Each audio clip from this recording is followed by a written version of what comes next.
Hello, and sorry about that, guys. Hello, welcome to the weekly armchair. Look, I'm euphoric, obviously, and I'm trying to do a million things at once, and obviously, I'm no good at that as well. Wow, what a result! I mean, crikey. Let's get into it straight away. I've got Julio and Jamie, and we are going to have debutant John Commode coming on if I can get him the link. So I'll be working on that while the guys start. But wow. Julio, let's start with you, mate. You're on mute. Yeah. Where did you start with that game? I mean, where do you start? I predicted on yesterday's preview that we'd win 3-1 and Mitrovic would score for them. So as you can imagine, when Mitrovic put it in, it was a bit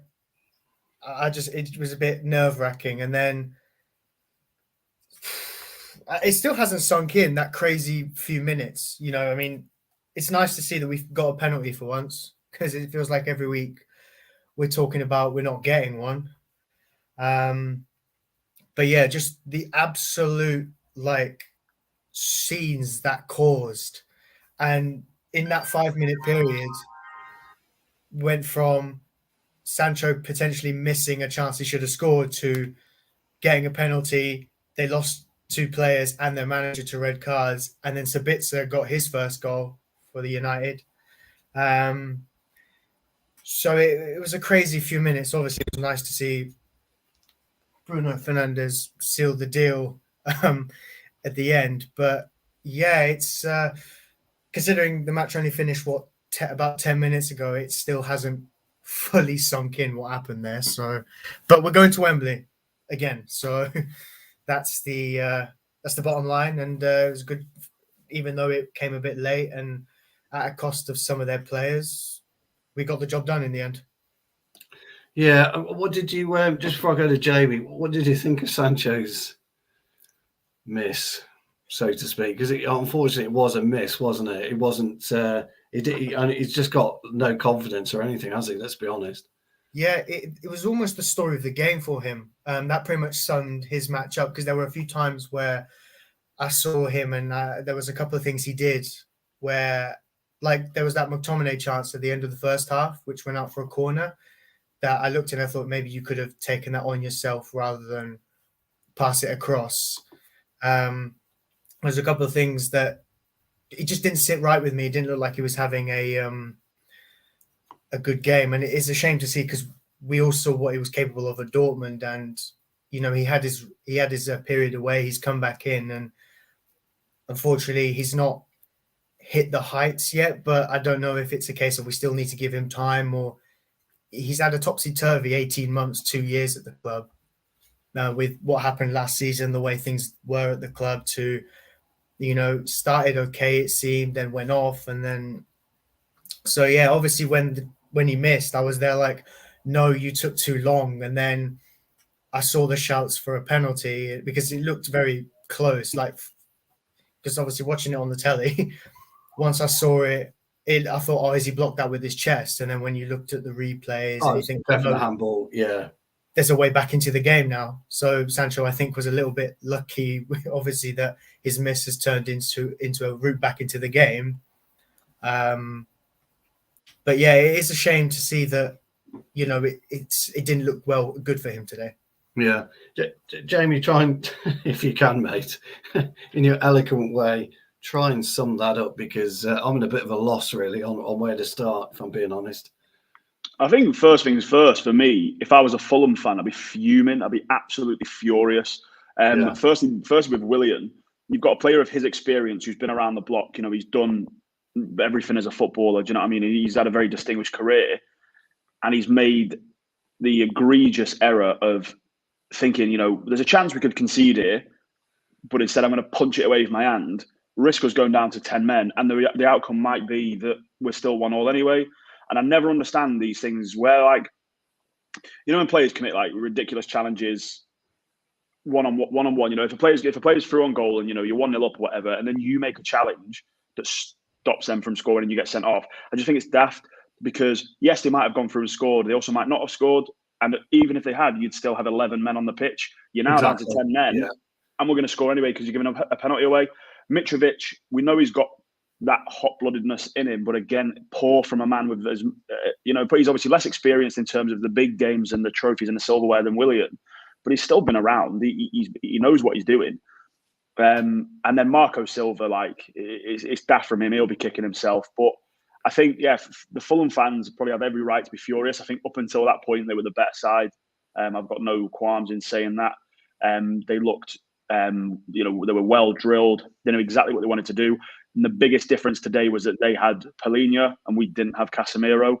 And for the years that we've been crying out for a six, and people were like, "Oh, what do you mean? What do you mean?" Today was the perfect example of showing what a functional team with a six does versus a team without one. And now, obviously, we've got one. We've got arguably the best one in the world. He just loves picking up suspensions at the minute. But I think Palhinha was the difference massively today. He marshalled that midfield. We didn't have a midfield for most of the game.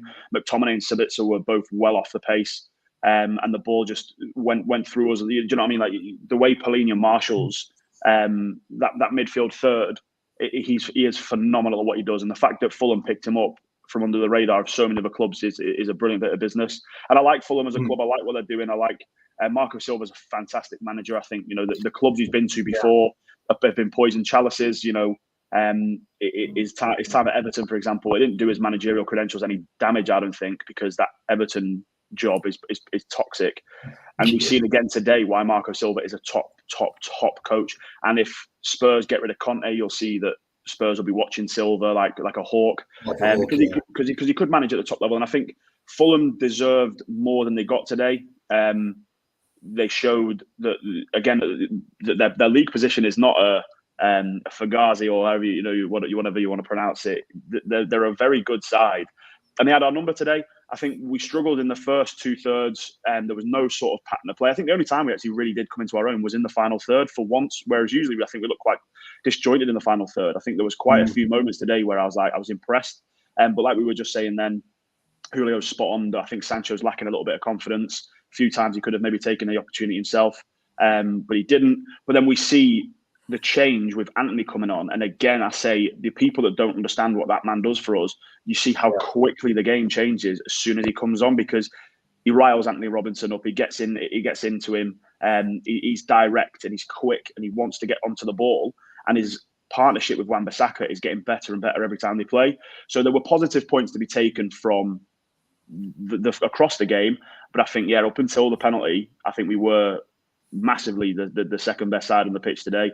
I think there's a combination of things. I think it's a case of fatigue. You can see, if you were to take a complete novice and say, I want you to watch this game of football and tell me which one of these teams has just played the most amount of games in football in Europe and which team hasn't, you could see it's sort of a mile off. You see Rashford's looking off the pace a little bit. The boy deserves a break. He needs a bit of a rest. I think obviously the problem we've got is that he loves playing football. He wants to play football. Ten Hag will happily have him on the pitch because of the form he's in. I think the international break is probably coming at the right time for us. For once, we usually say that the international break has come at the rock, because we usually just hitting our stride as an international break comes in. Except for a few years ago when we always used to lose to Swansea before the international break, and Bastoni Gomez used to score against us every time. But I think the international break is coming at a perfect time. Hopefully we can, they can get some rest away on international duty. But at the end of the day, job done. And we move on, don't we? Yeah, we move on. Again, I do feel for him a little bit, but it's what you get for singing. We've got Que Sera Sera in the 50th minute. Yeah, look, I want to touch on something there, because once again, if you tune in, you listen to Jamie, you listen to Julio, and welcome John, by the way, debutant on the weekly Armchair. Thanks very much for stepping in for our good friend Hammer, who unfortunately couldn't make it. If you're watching Hammer, or you do see the show, big up to you, my friend. But I want to touch on why people tune into the weekly Armchair and other channels as well, but certainly the weekly Armchair tonight, and that is football knowledge that most people won't get. Now, Jamie, you won't be surprised to know, but I was like you. I'm exactly the same as you. If I was Willian, I'm letting it go in. 100%. You're 100% right, because you handball it, you're going off. There's absolutely no two ways about it. You're on the goal line first and foremost, and then you risk anarchy, and you do risk anarchy. I've been in games where you're arguing amongst yourselves, and the red mist will descend so bad that nothing is tangible anymore. Nothing. There's no common sense in your brain, and all hell breaks loose. And this is what happened with Mitrovic. The casual football fan, and I'm sorry, I keep going about this, but this is the reality of somebody who understands the game of football and somebody who watches football. And to the casual football fan, Jamie, they would have just been they would have completely not understood that and realised the consequences of that one stupid piece of error from a 32, 33-year-old, 34-year-old Champions League winner. Exactly. Unbelievable. He didn't I'm pretty sure he's won everything on the globe. I'm pretty sure he's won a Premier League, an FA Cup, a Carabao Cup, a Europa League. He was part of the Chelsea squad, I'm sure, when they won the Europa League. But yeah, no, spot on. I agree. And I just, stupid. 100%. I wanted to bring that up. Big up Mark. Is Mark here? How are you, Mark? Mark there's a post-match reaction, and we've won, so he's trying to again. That's why. I went down south today, and I was rushing home, missing most of the game. I had it on the radio, but yeah, here I am. Had a quick shower, thought I'd jump on, and thanks for Stu to come on and substitute. And John, great to see you, buddy. It's been a long time. Welcome. Have you say, Johnny? Have you say? Come on. Yes, thank you very much for allowing me to contribute on this channel. Obviously, I'm a regular on another channel for United, as you know, Stu and Mark and that. But it's and now thank you for allowing me to contribute in that. I did listen to what Julio and Jamie said prior to coming on.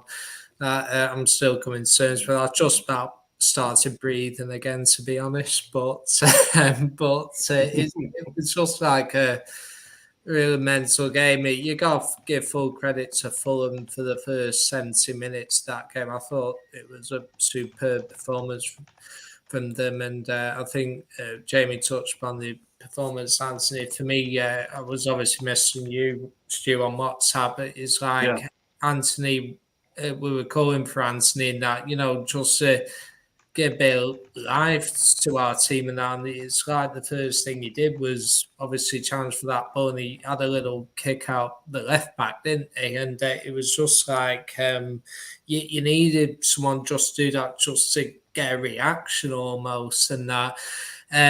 So obviously, Fulham were very good up until that point. As for the penalty,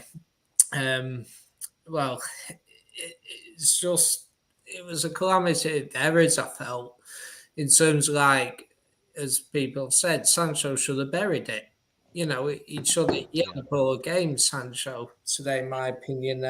I mean, obviously, Stu and I were on the show the other day and we were talking about Sancho, weren't we? And we were just like, and it's just like he almost can't do anything right. He had a chance at the end of the first, and he spread it to McTominay. He's like, take out your thing, blast it, and see what happens in that. It was a timid finish from him.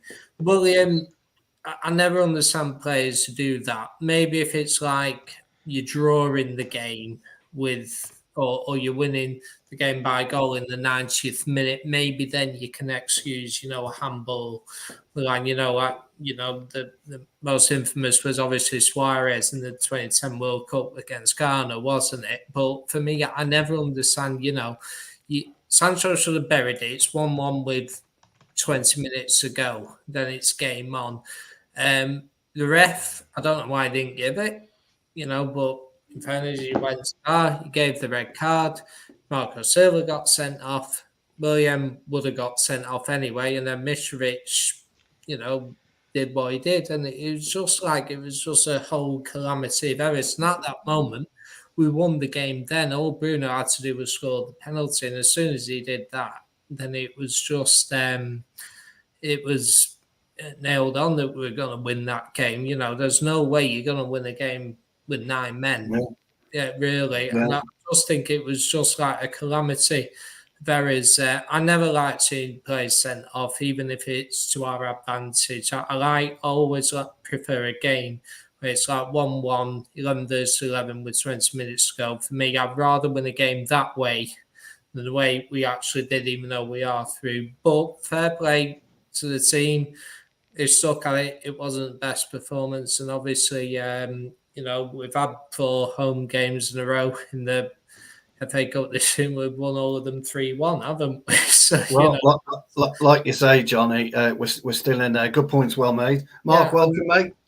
Yeah. You are looking way too handsome for me today. If I'd known you were coming on, I would have sorted my hair out. Yeah, I had a haircut yesterday, and I would have got the guns out for you, Mark, if I'd known you were coming out. Well, I'll remember next time. I remember. You lot are too kind. I had to go and see my mum today, as I said. So on this rare occasion, I got ready. Thank you. I didn't really get to see a lot of the game. As I said, I was driving back. I listened to a lot of it. I've seen a few sort of replays of the handball. I get what you say. I think that it's one of those where you have to just not reach out for it. But I feel like if I was in that position, it might have been that it was just a natural reflex. You know what I mean? When you're desperate just to stop it from going in, and you're right. Shouldn't have done it, but it's 6 of one, half a dozen. Sometimes you do, sometimes you don't.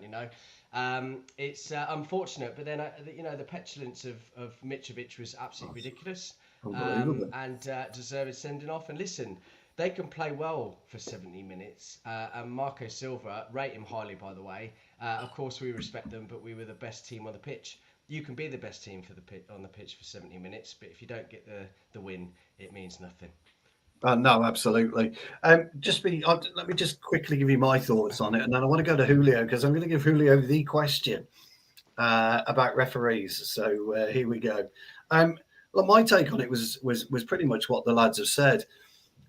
I thought their control of the match for 70 minutes was exceptional. Fulham's. I thought the way that they played us, the way they passed the ball. I love their short game. And I love their long game, but that Paulinho is something a bit special, isn't he? Yeah, it's the first time I've really concentrated on his game, and he makes a huge difference to the way that Fulham play. And as Jamie quite rightly pointed out, Casemiro's our kind of orchestra guy and conductor even, and Paulinho was for them today. I thought he was phenomenal. But I do want to bring in Julio on this, pal, because referees get a whole load of stick with regards to a whole host of decisions they make. I've thought today I saw a ref who was absolutely like ice, who was as calm as you've ever seen when everything was kicking off around him, when players were pushing and shoving. He was being virtually pushed and shoved, and I thought he was calm. And Julio, tell me what you think, because I thought it was a great display today, I have to say. Believe it or not, I used to do refereeing a few years back. So what was going on in that scenario? We've got one of our own referees. Perfect. Yeah, we can do a Dermot Gallagher in the show. Potentially. No, I did that I've been there as a nervous 18-year-old. And obviously, like, just seeing all that unfold almost gave me a bit of PTSD. I can't lie to you. But I was really impressed with the way he handled it. Like you've all said, the Fulham players and the manager was stupid because, it was almost a case of once the red card was out, he was willing. I'm not saying he was willing to give it to anyone, but the reactions were so over the top. You could have easily seen red cards dished out everywhere else. And Fulham could have easily just lost the game based on not having enough players on the pitch, almost forfeiting the game. Because the way it just blew up. But I think I was also just really impressed with the way he handled the situation. It was almost like, right, this fits this criteria, therefore he's getting sent off. He's behaving like this, right? Well, this is what I'm going to do. And there was none of this, do I, don't I, where sometimes you see referees like think about it in their head, which is fair enough. But I don't know. I haven't seen a refereeing performance like this for United in a while, which sounds weird for me to say, but the amount of things that we see over the last few weeks and the stick we've been giving referees because they've not given correct decisions, whether they've made stupid decisions or they've done this or that, not given something or the other. So it was really almost refreshing to see that a cup tie that got as heated as it did, and the referee did well. Yeah, I don't have much more I can say on that. Just simply, the referee did that's well. good. No, go on, Mark. Coming on that just quickly, I think. Remember, Stu, you're hosting, not Mark. Don't let him talk. I'm going to enjoy my time being a contributor today, and I've got to He say is, so. Sorry, Jamie. He's in. Listen, I think it was testament to him today. I think all the decisions were correct. I don't think anybody can look either way. And ultimately, where on one hand we'll moan about them and be critical on the things that they do incorrectly, and it happens a lot, I think we have to then say well done to the referee for making the correct decisions. And I think he made the right ones. Fulham didn't need to lash out like that. They should have kept their calm, the manager and Mitrovic in particular. And unfortunately, they lost themselves the game. They can only blame themselves ultimately. They were very much in control, didn't need to make the decisions they did, and ultimately they cost themselves the game. No, look, 100%. I want to. I wanted to bring referees up because everybody pans referees. They just go out after referees all the time, and it's quite refreshing, isn't it, to see a referee who actually stood his ground today and he got it 100% right. So I must admit, I was really pleased. Jamie, I want to bring you in on this because Hella's right. Fulham are a completely different kettle of fish this year, and she's right about Pereira. So let's just have a quick talk about Fulham as a whole, and then just a very, very smidgen about Pereira, because he was vilified probably by all of us individually on this panel at some stage, in private conversations, or when you're watching the game and you're pulling your hair out. But, Fulham as a whole, they're a completely different side, aren't they, this year? And I thought Pereira was, I've got to say, I thought he was excellent again today. Yeah, 100%. I actually think that there's probably a clip somewhere of me a year ago when he was leaving saying how gutted I was it never worked out, because I used to love Andreas Pereira. And I think, again, he was another one that was misprofiled during our time of, chopping and changing managers and systems. He survived, a few different eras over the 10 years, since Fergie retired. And I think he was constantly misprofiled. And I think Marco Silva's got it spot on. He's a really good ball retainer. He's very good in that 8. He's as good at winning the ball back as he is at progressing the ball. He's good at finding little pockets in between the lines. And he's obviously a really good dead ball specialist. I mean, we didn't see necessarily his best dead balls today, but a lot of the time he's quite a good set piece merchant, as the kids on Twitter would say. But I just think, again, like I mentioned at the start, that Marco Silva deserves so much credit for what he does with football clubs. As far as tacticians and coaches go, outside of your typical your big managers that everyone talks about, Marco Silva is right up there with the best of the best. You know what I mean? People, same with people like De Zerbi and stuff like that. That these are very, very, very good, not only man managers, but also tacticians. They understand the game and they understand how to get the best out of their players. That combination of Paulinho and Harrison Reed today absolutely tore as a new one. Tim Ream was phenomenal. I know. That ball that Tim Ream put in, I was like, you've got your... And he was playing at centre half today, but at times he looked like he was playing as a left winger. But Marco Silva understands his players. He understands what he wants from them and what he needs them to do, and they buy into his projects because of how good a coach he is. You look at Mitrovic.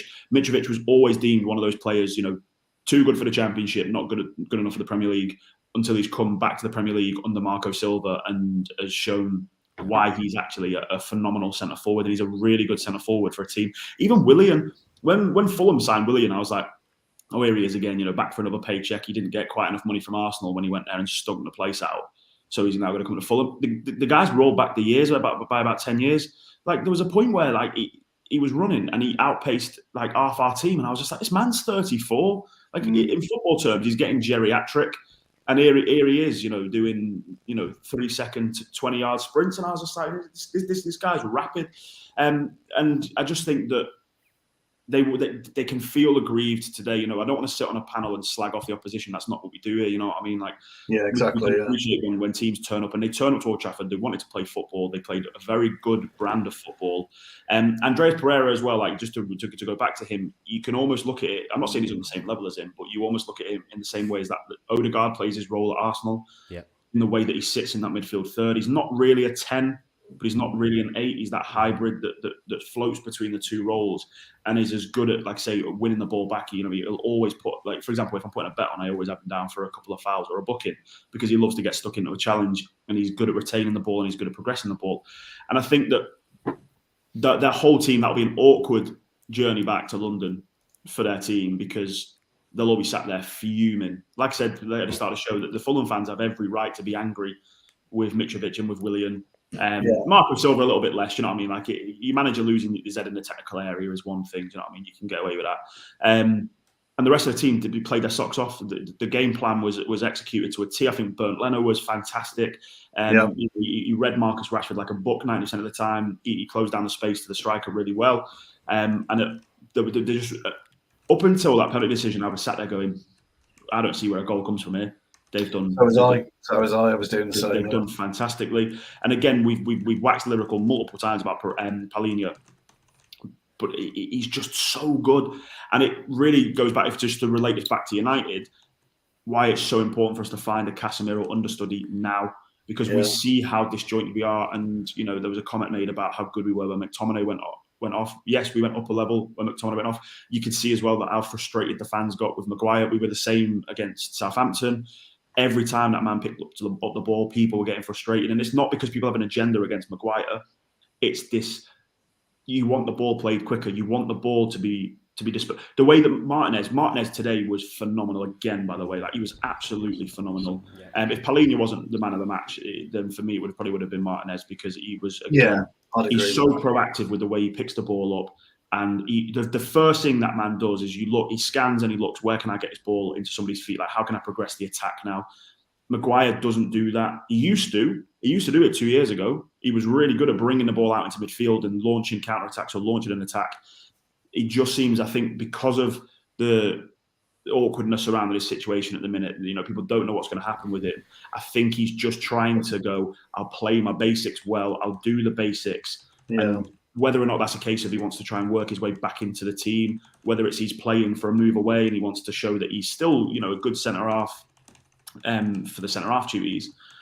But the amount of times he picked the ball up today and, Rashford would make a run in, or Sancho would make a run in, or somebody would try and get that diagonal run on for him to launch the ball, and he just wouldn't release it. It was frustrating. But, I think... And just as well, just to finish on what Julio was saying, that I think the referee was spot on today, and not even because we got a penalty. I just think in terms, like I said, his game management was spot on. He didn't let the occasion get to him. He didn't want to make himself, the star of the show, as we see some referees do. And I think the red card for Willian, as stonewall as they come, like, you know what I mean. Willian doesn't protest it. You can't protest it. You've been caught smacking the ball away on the line. Stupid. Mitrovic, it's one of those that. I wouldn't be surprised if the FA look at that and he gets suspended for more than the 3 games. 4 to 5 games, I reckon. Yeah. You can't touch a referee. You can't do it. Exactly. And then obviously Marco Silva, I think, again, it's just he's lost his head a little bit and shouted at him while he's in the review area. But the referee was good today. The performance, obviously, we got it over the line. But again, just to reiterate that I think Fulham were spectacular. I'm looking forward to seeing what they do for the rest of the season. And for their sake, I hope they can keep hold of Marco Silva. But if not, they've still got a good group of players there. That their recruitment's been spectacular. And second best team in London now. Yeah, how do you feel? And it's worth noting that Palhinha was 20 million quid, or was it 20 million euro? 20 million cheap. Him and Mateus Nunes, you know what I mean? Like, the fact that they both went in the same summer, only 6 months after Bruno Guimaraes had gone. There's bargains to be had out there. And someone will buy Kouadio Mane as well from Mönchengladbach soon, and we'll all go, he's an amazing signing as well. But people that know football and watch football across Europe will see these players. And as soon as Fulham signed Palhinha, you just knew that he was going to revolutionise that side because he can sit in as the 6 on his own. He can play in He a always pivot. went to Arsenal, didn't he? He did. Yeah, he did. He fell over right at the end, and Fulham picked him up, didn't they? Fulham picked him up. Amazing, yeah, amazing. Just before I come to you, John, because I'd like you to give us a brief analysis about Manchester United's first half. Did we have a first half? I'd be interested to see what you guys think of that. But yeah, Pellegrini is one of those almost like a very fine but young wine.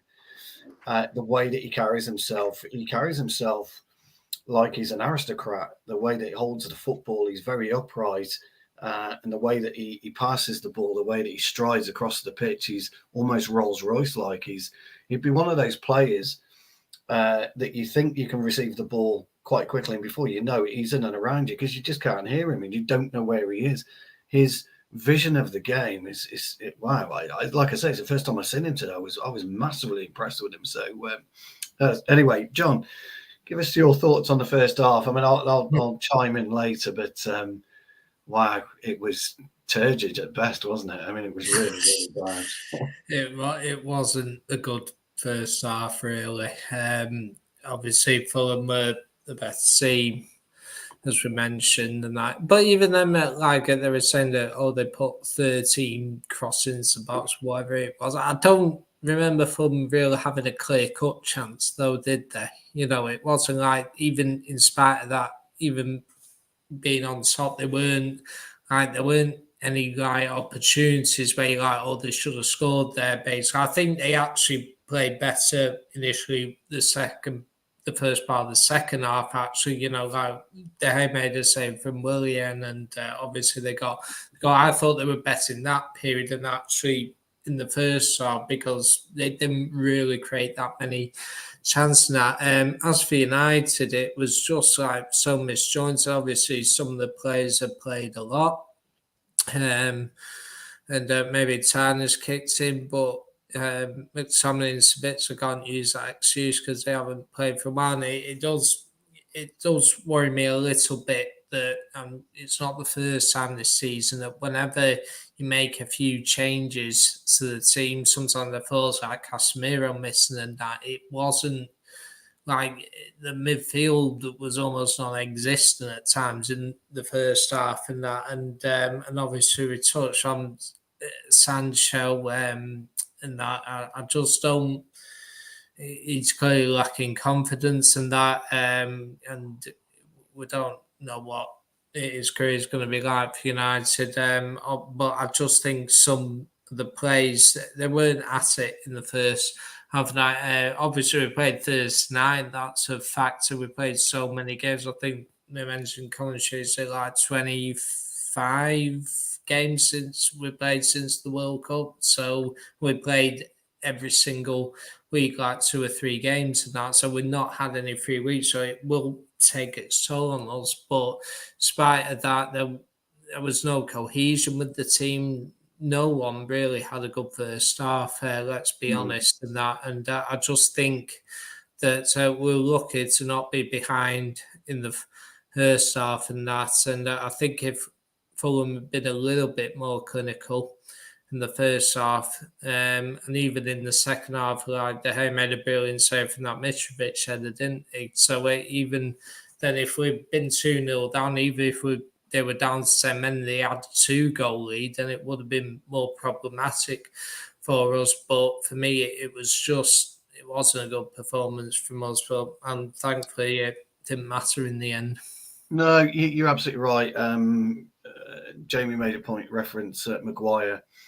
And you've got to, unfortunately, and the Weekly Armchair, by the way, isn't a place where we have a pop at players. It's not what we're about. But when you have a player like McTominay in your side, it does worry you as a player, as a footballer. It worries you. You've got to be 100% committed to him in your team. And one of the biggest issues we've had today was that the players around him weren't committed to McTominay in that side. And Jamie picked up a point about Maguire not utilising the ball and not transitioning the ball quickly. If you've got a player of McTominay's ilk to transition it to, you can sometimes lead yourself into a world of trouble by transition quickly if McTominay loses the ball and you're out of position as a centre-half. And I think You know, those are some of the areas that we really, really struggled. You've got a player under form like Sancho at the moment. He kind of doesn't know where he's at, what's his best position. I don't think Ten Hag knows really what to do with Sancho, if I'm being honest. So it does make it quite difficult. But, Mark, Johnny made a really good point, and I'm just going to say the phrase Dave saves. How important was that spectacular save? Because if we had gone 2-0 down, and I think Jamie's right, because I said the same before that penalty appeared, we didn't look like scoring. We were giving the ball away easy. We were getting tackled easy. Yeah. Dave saves.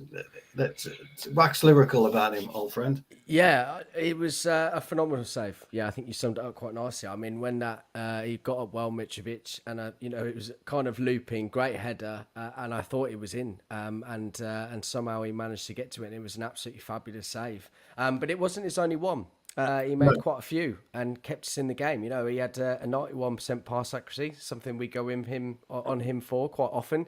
He had 6 shots faced, 5 close up, and did extremely well. Listen, we talk about David De Gea, and I can imagine that some people do feel that we view him negatively. That's not the case. We just see sometimes how someone might not be able to be part of a particular philosophy and system, and I think we've seen that on numerous occasions. Not so much this season, obviously getting better, but there is absolutely no doubt in anyone's mind that he is, if not the best shot stopper in the world. That has never been a question. And if it wasn't for him today, fabulous. Yeah, look, I've gone into, I've gone in on De Gea a few times. Jamie, John, Julia, you might not know, but I've gone in big time critic of De Gea.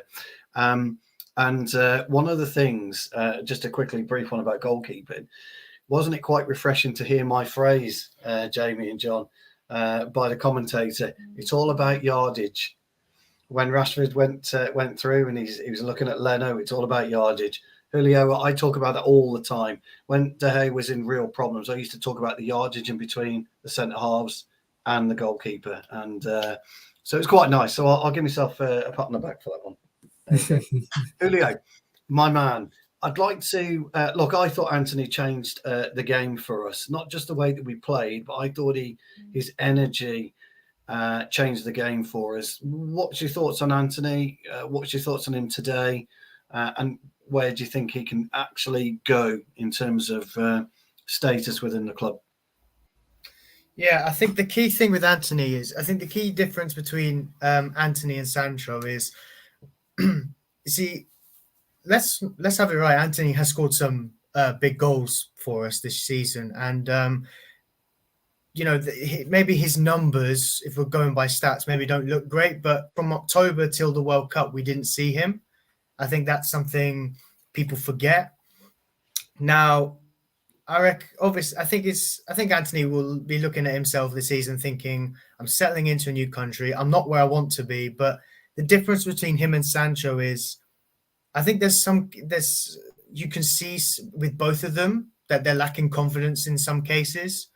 But I think Anthony makes up with that, with the energy and the bite almost he adds to the game. So it's almost like, if I'm low on confidence, maybe I won't shoot myself, or if I make the wrong pass or whatever, but I will throw myself into the game as much as I can to see how I can make up for it almost. And when he came on, it was the right choice, because he came on and he added something different, which we weren't getting. Unfortunately, I'm not quite sure what the word is. I don't know if bite is the appropriate word or something, but he added something into the game, and it was nice to see. It was almost refreshing a little bit to see a little bit more energy. And, he almost had a goal for himself. And I was quite disappointed not to see him get that, where he just almost ran through a couple of defenders around the goalkeeper. Yeah, just for a minute he had it. But yeah. That's pretty poor, actually, from him. Actually, he strikes me as one of those players with the personality that. Yeah, I think I thought it's similar to. Yeah, yeah. I was just there. I thought for a moment, no, he's got it, and no, he hasn't. Yes, do you know what I mean? That kind of back and forth, and then just to add to that, then Julio, what did you notice a difference in Wan-Bissaka when Anthony came on? Yes, relatively. I noticed that Wan-Bissaka was involved a lot in the first half. Yeah. Down that right-hand side. And I think that unless I wasn't watching carefully or whatever, but it was almost like Wan-Bissaka's positioning, I think, was a little bit higher up the pitch. It was almost like that's what I was getting at. Yeah, that's what I was getting at. It was almost like Wan-Bissaka felt more comfortable that I can go up. Yeah. Because that space in behind that's exposed, Anthony's there. If I've got my wording across, if you understand what I'm trying to get at. No, you're 100% right. That's kind of what I was getting at, really. I mean, myself, Jamie, and John, and Mark, we've identified this over the last few weeks since Wan-Bissaka's come back into the side. He's a completely different footballer when Anthony's on the pitch to what he is when Anthony's not off the pitch. We're not talking about his defensive skills. We're talking about actually what he can do in terms of his attacking skills and him being able to utilise Anthony. So it's a much better thing. Just quickly moving over to Mark. Bruno today. Wow. So I will come to you next, John, by the way. But Bruno today, I've gone in on Bruno for the last 2 matches. But I thought he was excellent today. I thought, certainly the second half, not the first half, because I don't think anyone was. But I think he offers us today, in the second half, he offered us this bite. He really got the team together, took the match by the scruff of the neck. And I just wondered what you thought about him today. Yeah, just before I come to Bruno, actually, I just want to talk about the on the left and the right hand side. A lot of the time on either one of those sides, it's not necessarily about individual players. It's not about Aaron Wan-Bissaka. It's not about Jadon Sancho. It's not about Anthony. Over the years, you've seen relationships that build on that particular side, which emphasises each of their player positioning and allows them to work as a team, okay? So, for example, Gary Neville wasn't a particularly good right back, but David Beckham, Cristiano Ronaldo allowed him to be that right back, to overlap, to make that connection, that partnership down that hand side. And I think that's what you see in Aaron Wan-Bissaka. I think automatically when Anthony comes on, Aaron Wan-Bissaka knows his game, knows where to go, knows when to overlap, and they have that really good partnership. Jadon Sancho, as everyone's rightly pointed out, hasn't played very much. So you can't really blame that no one's really willing to have a great link up with him at the moment. Do you know what I mean? So I think that's important, and you have to remember these relationships will build over time. A couple of seasons back, Luke Shaw, Marcus Rashford, and they've got that now. They were phenomenal, and the reason why we were so good down that left-hand side, and Rashford at the time was excellent, and Luke, is because of the interchange play between the both of them and the connection that they had together. Yeah, I'd agree with that. Yeah. Bruno Fernandes, very, very good today. Leadership, I think, is the big word. I think he, as you said, he got all the players together. He drove them forward. You can see him obviously communicating with the team a lot. Not in the first half, granted, but in the second half, when there was a moment of, Christ, we've equalised, we can win this. He really got into it. And of course, he took his penalty really well, very calmly, and placed his, he had all the time in the world, but the second goal that he scored, perfectly executed. And that's the Bruno Fernandes that we love and see most weeks, every week, if not. Yeah. And very good today. He had good pass accuracy, won a lot of ground duels, lots of passes completed. I'm not going to read them out for you today, Stu, but good. I'm hosting, you're not allowed to. Yeah, exactly. I thought I'd, but I have got. I'm going to have to run, guys. I'm really sorry for coming in late and all that, but I really appreciate you having me. And thanks very much, Stu, as well. But just for everybody again that's doubted Bruno over the last few weeks, here's another image for you. We had another one. I'm going to try and find one. I'm going to try and find one every week. I'm going to try and find one of these every week. But listen, boys, it's been great coming on. Thank you very much, Stu, for stepping in. Good to see you all, boys. And John, we'll have to catch up, my man. See you later. Will do, Mark. Take care, mate. Yes, Mark. Yeah, Jamie, coming on, Bruno. But then I want to ask you about Luke Shaw. And I'll ask you the question, then go ahead. But I'm not seeing Luke Shaw as Luke Shaw at the minute. I'm seeing a player that's either burnt out or a player that's struggling. And I wanted to put that to you, mate. So it's a very, very short question. You know me, that's how I'm seeing him. But to talk about Bruno and then maybe go into Luke Shaw, then we're going to have to do player ratings, aren't we? I completely forgot we've got to do player ratings. Yeah, just so I just wanted to quickly say about Bruno that, the guy's a phenomenal midfielder, and Mark's hit the nail on the head there with his impact today and how good he was. The only thing I wanted to say is that I think his positioning today and what he was trying to do really highlights how badly we need an elite, first phase midfielder. Bruno cannot play in that first phase as effectively as he does in the second and third phases, because you can see his brain ticking over as if he's playing in the final third, but we're on our own half, and he looks for them killer balls. He looks for that one through ball straight, and they come off. Don't get me wrong, they come off a lot of the time, and we'll create a chance from it.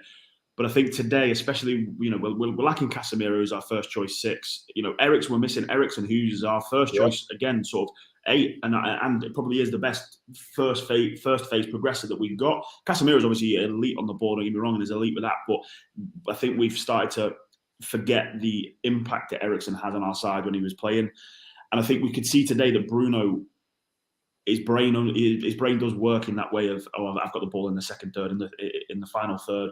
But he's not. He's playing in. He's almost dropped into the 6, and he gets a little bit frustrated with himself. You can see that, and you can see the people around him getting a little bit frustrated because he doesn't want to play the simple passes. He wants to play the killer final ball. But we're not in that phase of the build up yet. If that makes sense. I'm obviously not.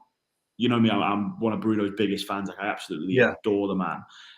It's just, I think today really sums up and hits a nail on the head as to why we pursued Frankie de Jong for so long over the summer, because we really missed that presence today of an elite first phase midfielder that can just pick the ball up, play through the lines, and can progress the defensive phase through the attacking phase. And there's plenty of midfielders out there, and I'm sure we'll talk about it in the future of who we're going to look for in the summer and things like that. But I think that was the only thing with Bruno today that did start to frustrate me. But we saw that as soon as Fred comes on, Bruno plays in his preferred role, and he can play the ball where he wants to play the ball. He occupies the areas he wants to occupy.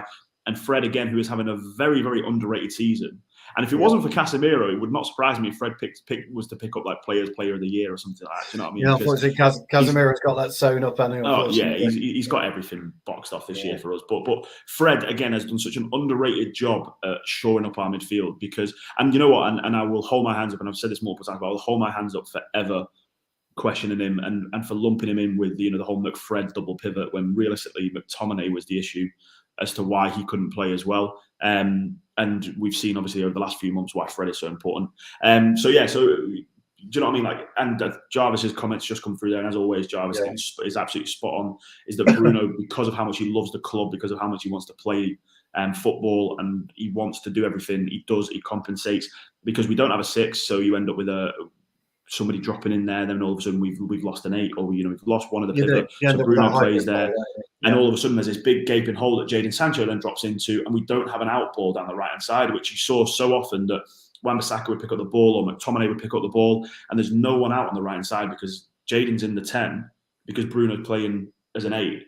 And all of a sudden, we're disjointed all over because we've not got our preferred midfield. And that's something that Ten Hag will address, in the summer if the funds are available. I'm sure we'll bring in players. And then just to go on to your point about Luke Shaw. Yeah. I do agree with you. I think that he's maybe at that point of the season that Luke Shaw hits where maybe he's starting to get a bit fatigued. He's getting a bit burnt out. The guy probably hasn't played as much football for us for. I don't know if he's ever played this much football for us, because he's always had, picked up a few knocks throughout the year and stuff like that ever since his leg break. Jose was out of form and out of favour with. Yeah. So I think it's his first season where he's played a lot of football. Yes. And he's probably hit that wall for him where it's so imperative now that he pushes through that. And again, the international break's probably come at the right time. I think there's a few other factors in that, we've struggled without Eriksen necessarily in that left centre mid role, and we've managed to paper over the cracks a little bit. But maybe we're at the point now after 2 months of him being out that we're starting to crumble a little bit on that side. That Sabitz is a different profile of midfielder to Eriksen. Fred's a different profile of midfielder to Eriksen. Eriksen is the only sort of left-sided first phase midfielder that we have apart from maybe someone like if we were to bring Kobe Mino in or something like that. Do you know what I mean? But in terms of like the senior experienced squad, we don't have another midfielder of a similar profile to Eriksen. So maybe Luke Shaw's missing that. Yeah, I think you're spot on. I think there's two elements to it. Me and Julio had a conversation about it on a show a couple of days ago about the issue with Eriksen. I brought up exactly the same thing, that Eriksen was missing and Bruno can't play an 8. Who can we get in there to play an 8? If you can't discipline Bruno, who can you do? What can you do? So I bought that. But you've actually brought up the point that I wanted you to bring up, and I'm dead chuffed you did, and that's the fact that he's been injury-free-ish this year, Luke Shaw. And I think you're right. I think he's come to that part of the season now where he's hit that brick wall. He's always had time off, hasn't he? Through periods of the season, through injuries. No fault of his own or whatever. I think injured players who are injured all the time, I think it is their fault. I think they don't do enough to stay injury-free, but that's my opinion. But again, this is why you tune into the weekly armchair, because you don't get, Luke Shaw's just playing rubbish, blah, blah, blah. You get a reasoned argument as to why.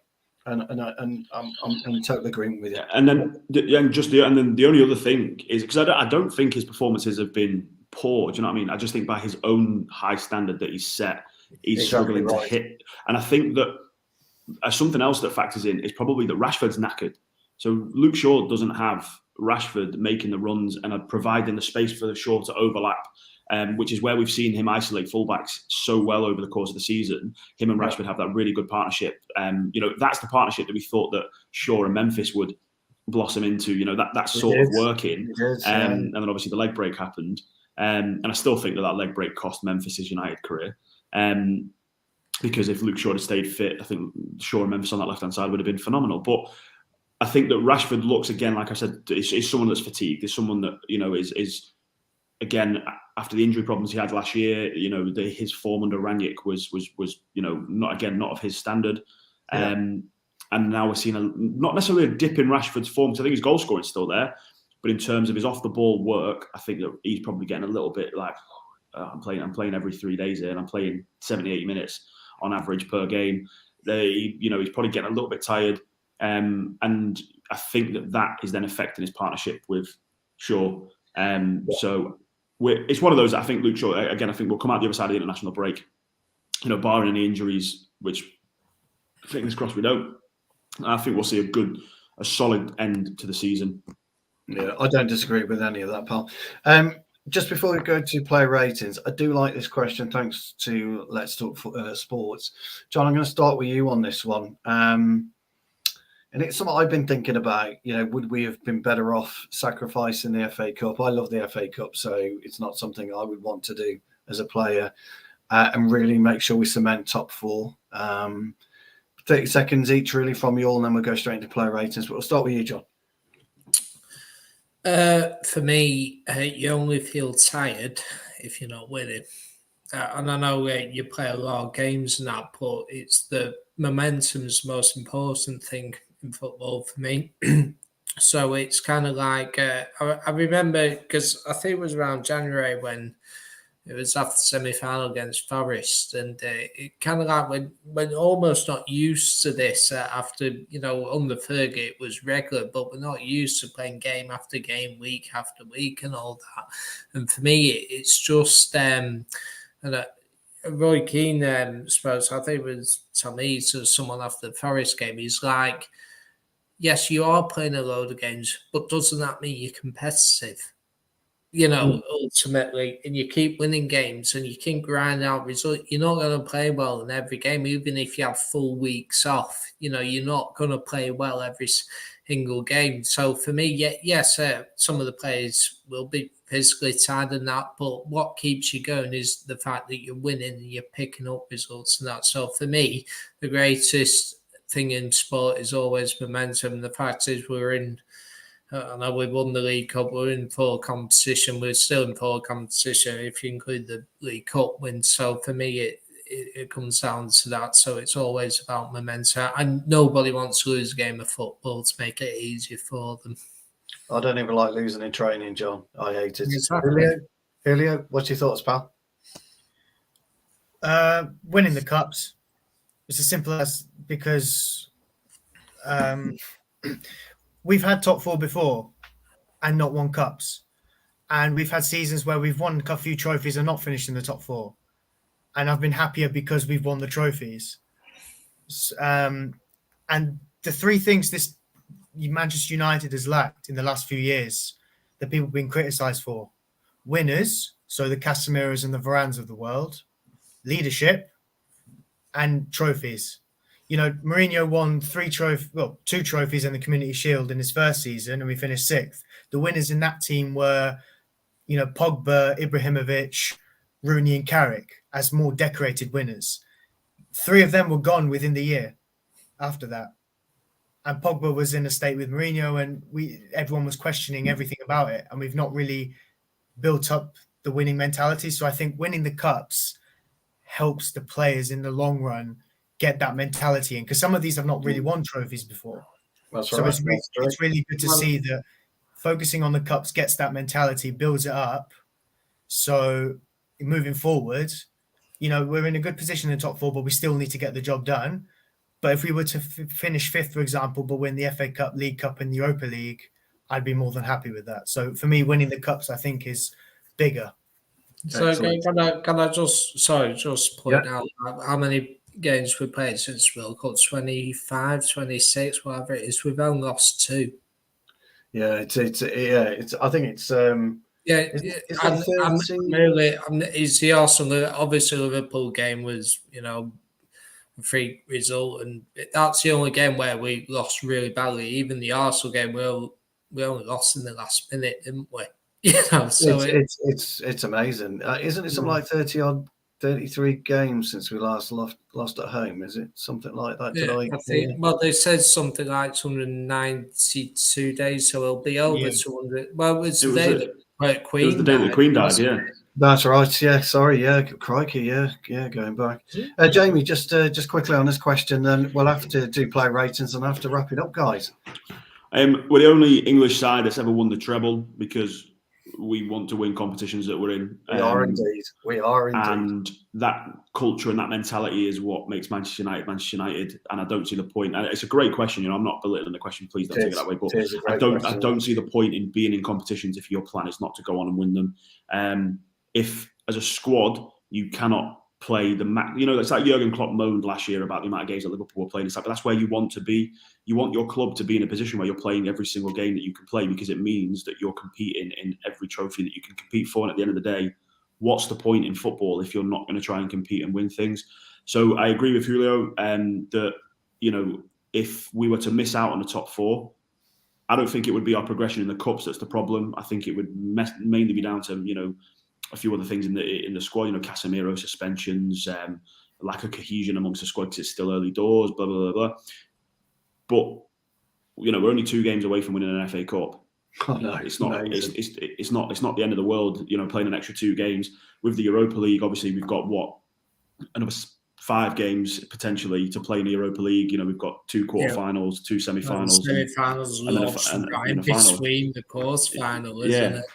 So we've got 9 extra games now between the end of the season on top of what we're going to play in the Premier League. And if you tell the players that, you're going to play an extra 9 games, but there's a chance to win 2 more trophies, and again, really teach these players how to win. Diogo Dalot posted a picture of him holding the League Cup going, my first trophy for this club. The man's been here since he was 19. He's been out on loan to AC Milan since then. He's been here for a while, and that's the first trophy he's won with United. So if we can build that culture early doors for these players, for people like Lisandro Martinez, for Casemiro, for Anthony, players that have come in their first season, and if they're all like, of course, Manchester United win trophies, that's what they do. We haven't done that very consistently over the last few years. But to them, if we can match the history of the club with their experience, then they're gonna buzz. And then next year, when we're playing in the Champions League, hopefully, what's the point of getting top 4 and playing in the Champions League if your plan is not to go on and win the competition? Exactly. Do you know what I mean? No. So great question. But for me, no, because a loss against Fulham today could have derailed our season because we could have been dejected. But for me, play every game. I don't care if we have to give them special inhalers like the Liverpool club did. Do you know what I mean? Used to. Yeah, used to. Sorry. Yeah, but you know what I mean? Play every game, win every trophy, up the Reds. Absolutely. Just a quick one from Ten Hag. Champions mentality is what he thinks, and he lauded our energy. So just a small snippet from them. Believe it or not, chaps, we've actually come to an hour. Amazing. So, but player ratings. Now, we all have player ratings, and I want you to think of your player of the match as well. And I think it's quite a difficult one. It's not an easy one. You can just pluck out of the air, that one. So we'll start with you, Julio. We'll go with the goalkeeper. Jamie, you can do right back and right centre half. Johnny, do left centre half and left back, and then we'll move on from there. So, David De Gea. He gets a 6 from me. You know, it's a pretty bog standard game for him, and he had a couple of moments, shaky moments, but he also one shaky moment, but mainly he pulled off a couple of good saves, especially the start of second half, that I think really kept us in the game for as long as we were in it, if you want to call it. So, yeah, 6 from me. Okay. I think Wan-Bissaka was solid. He was better when Anthony came on, obviously. I'd probably give him like a 6.5. It wasn't spectacular, but he was solid. Harry Maguire, right centre back. For me, it's a 5, and I don't want it to be an agenda thing. It's more to do with, for somebody that's got the captain's armband, I want him to be grabbing us by the scruff of the neck and driving us up the field when we're 1-0 down, and he didn't do that. He sat on the ball. He was slow. He was lethargic. Some good challenges, don't get me wrong. You know, it was a good centre-half performance all in all. But from the levels we expect of a captain of Manchester United, I think he fell well below that. So I'd say a 5. No worries. Johnny, Martinez? Martinez, I'd probably give a 7 to him because I thought he was, very solid. So I think there was one time he slipped in the first half of that, but he loves a physical battle. He loves a challenge now. And for me, I thought he was very good. I think you want me to Shaw as well. Yeah, do Shaw as well, yeah. Yeah, I think he didn't have his best game, but I think I'll probably mark him up because he did get the assist for the Sabitzer goal, didn't he? So for me, I'll probably give him a 6, but I'll probably mark him up half point, so 6.5 for me. Yeah, I think they're fair kind of results. I was leaning towards those types of scores. I love Harry Maguire, but I'm kind of with you, Jamie, on that one. It was a difficult one. I think De Gea was a 6. He pulled off a couple of great saves, obviously, but he was a 6. And I thought Martinez was probably the best out of the 5, if I'm being honest. Shaw 6.5 for me. I didn't think Shaw was brilliant today, so quite a difficult one. I would just mark him up for the assist, though. I suppose so. He kind of gets him up. Julio, I'm going to. Shockingly, sorry, mate. I'm going to have to give you McTominay. Really bad, I know, but see where you go with that, pal. I'm going to go with a 4. I want just a quick one, Stu. Do you think McTominay hides in possession sometimes, almost like don't give me the ball? Yeah, 100%. Yeah, I've mentioned that on a few occasions. He hides. Yeah, he's scared. You can't hide at any level of football, but he does. It's a really good point. Good observation. Yeah.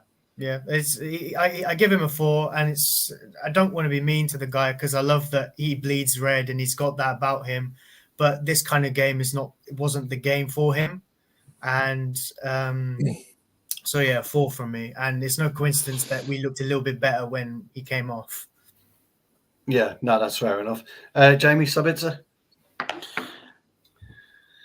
I'm going to remove the goal for a second because a goal can change anyone's rating. I think before the goal, I'd have given him a 5.5. I think he was non-existent alongside McTominay. There was a couple of spells where he looked all right on and off the ball, but for the majority of the game, he was invisible.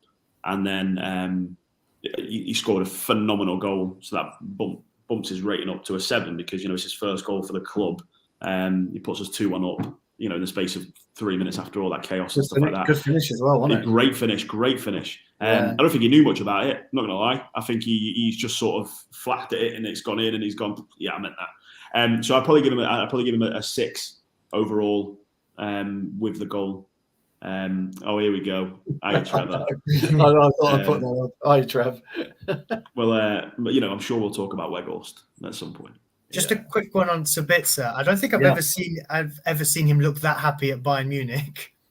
Yeah, No, I think you're right. Good I vibes think club we are. Casemiro was never happy at Madrid, was he? Yeah. I don't think it was. I don't think he'd been happy anywhere, has he, Sabitzer? He was happy at Leipzig, Looks wasn't he? all right at Leipzig, yeah. Yeah, he was happy there. Johnny boy, you get Bruno. How lucky are you? Bruno. Well, I Bruno.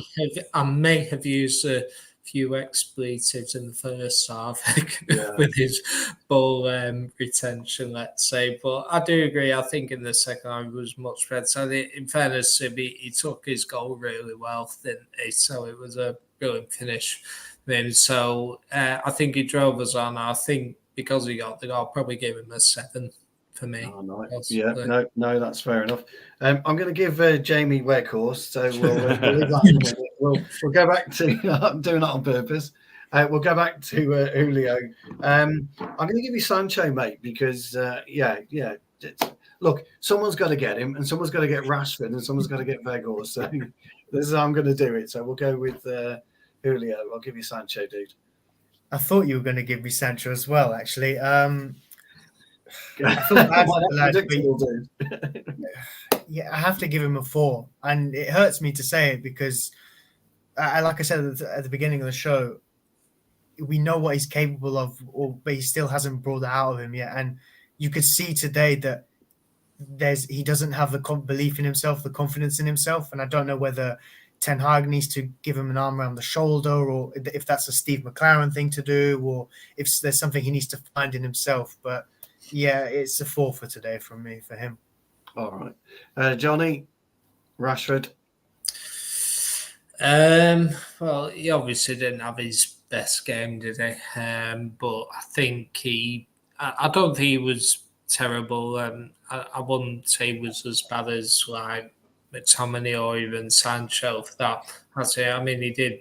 There were a couple of times where he did look decent. So for me, I'll probably give him average 5, maybe. Average 5. No, that's fair comment. And last but not least, we've got Jamie and Trevor with their goals. Just before you say anything, Trev popped up with this. Yeah.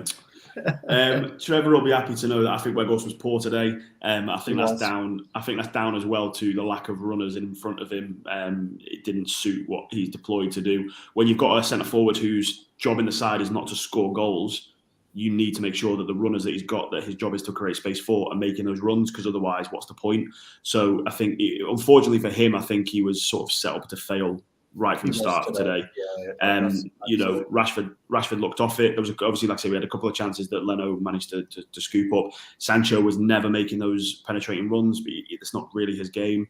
And by the time Anthony had come on and stuff like that, it was too late for Weghorst to make an impact. So I'd probably give him again another 4 today. I think it was his poorest game in a United shirt, but it's one of those that I still think that Ten Hag will see the usefulness of having him in the side, and we'll see after the international break. He'll still be playing in the number 9. I think there's. I think those scores are fair right across the board. I have to say. Funnily enough, though, guys, we've given them all low scores, and we still made another semi-final. Yeah, isn't that the beauty of football? We haven't marked Anthony though yet, have we? Well, we don't normally do the subs on here, Johnny. Bloody hell, the debutant giving it the big. Go on then, John. Give Anthony a go. Go on. Well, he changed the game, didn't he? So I'll give him. Well, for me, he's my man of the match, so I'll give him 7.5. All right, Julio, your man of the match or player of the match, and Anthony's score.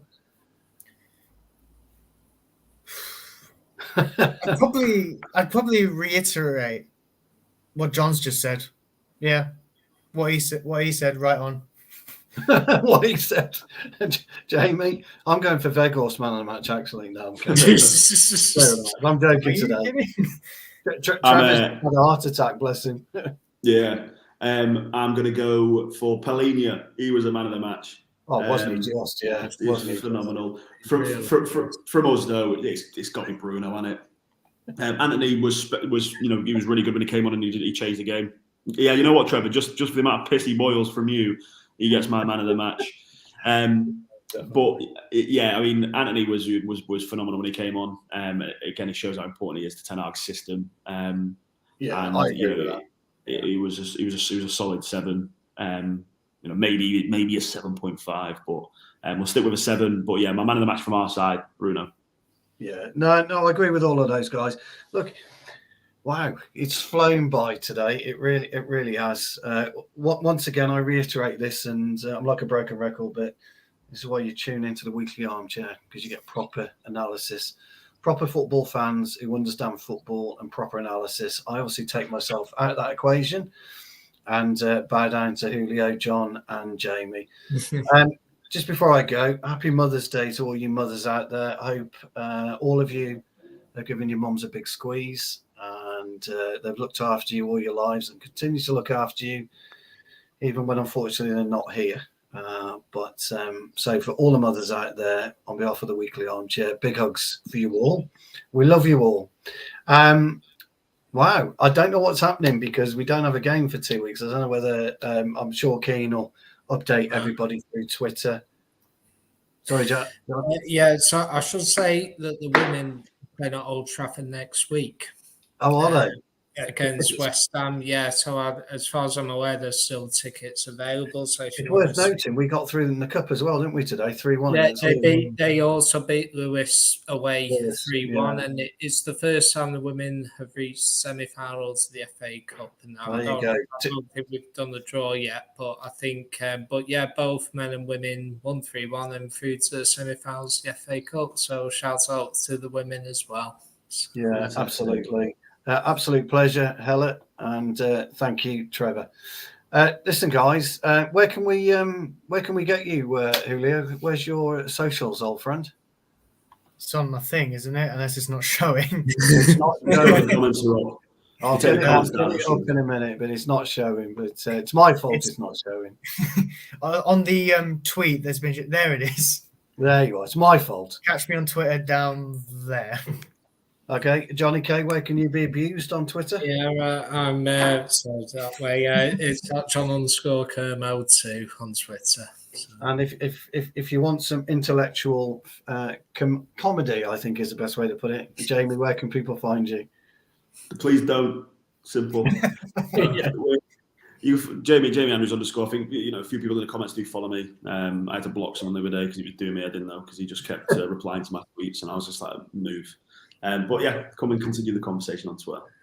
And feel free to abuse me at Stu Woolley. I won't be hosting next time. Mark should be back to host the match reaction when we come back, which I believe is away to Newcastle.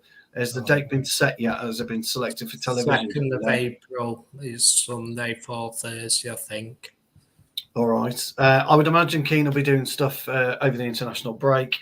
I don't think we're going into a hibernation, but please do check the Weekly Armchair Twitter because Keane will keep you informed with any shows. And listen, guys, Julio, once again, mate, quality. Thank you very much for joining me. John, superb debut. Thank you very much. Thank you very much for joining me. And as usual, Jamie, my old mate, been a pleasure.